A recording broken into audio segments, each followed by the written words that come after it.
Surmonter un chagrin d'amour et une rupture, le livre de l'entraide.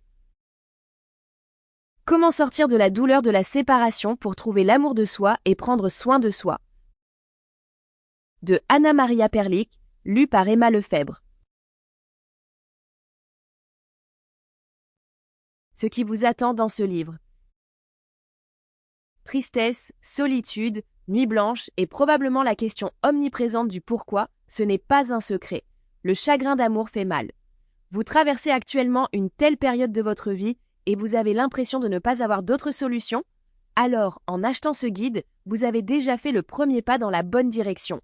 Et je peux vous garantir une chose à l'avance, vous n'êtes pas seul, même si les sentiments d'impuissance et de solitude vous assaillent et vous retiennent prisonnier. Ce guide vous permettra d'y voir plus clair dans vos sentiments, non seulement en vous donnant des conseils pratiques pour surmonter la douleur, mais aussi en vous faisant découvrir le chagrin d'amour dans toute son ampleur, notamment par des approches théoriques. C'est à cela que nous nous consacrerons tout d'abord, en vous présentant des statistiques ainsi que différents faits théoriques servant de base à la compréhension du chagrin d'amour. Des explications psychologiques joueront également un rôle, en vous informant non seulement sur les effets de la douleur morale sur le corps, mais aussi sur le psychisme. Un peu plus spécifiquement, nous aborderons la perception du chagrin d'amour en fonction de la personnalité et des différents types d'attachements, en mettant en lumière les différences dans la gestion de la douleur. Bien entendu, après une description théorique aussi complète, mais qui ne doit pas être négligée car elle contribue en grande partie à la compréhension de votre état d'esprit, vous trouverez également des conseils pratiques pour prendre des mesures concrètes en vue d'une amélioration. Vous découvrirez également comment atténuer ou prévenir les effets physiques et ce que vous pourrez finalement retirer de cette période de votre vie. Compréhension théorique du chagrin d'amour.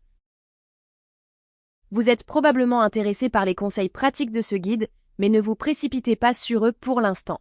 Une compréhension de base de ce qui se passe dans notre corps et notre esprit lorsque nous ressentons un chagrin d'amour est un préalable à l'application de ces conseils tant attendus, car ils vous permettront d'aborder la question de manière plus réfléchie.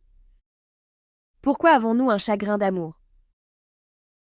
Le sens derrière votre douleur de séparation s'explique avant tout par l'évolution. Le chagrin d'amour a empêché nos ancêtres de se séparer constamment de leur partenaire.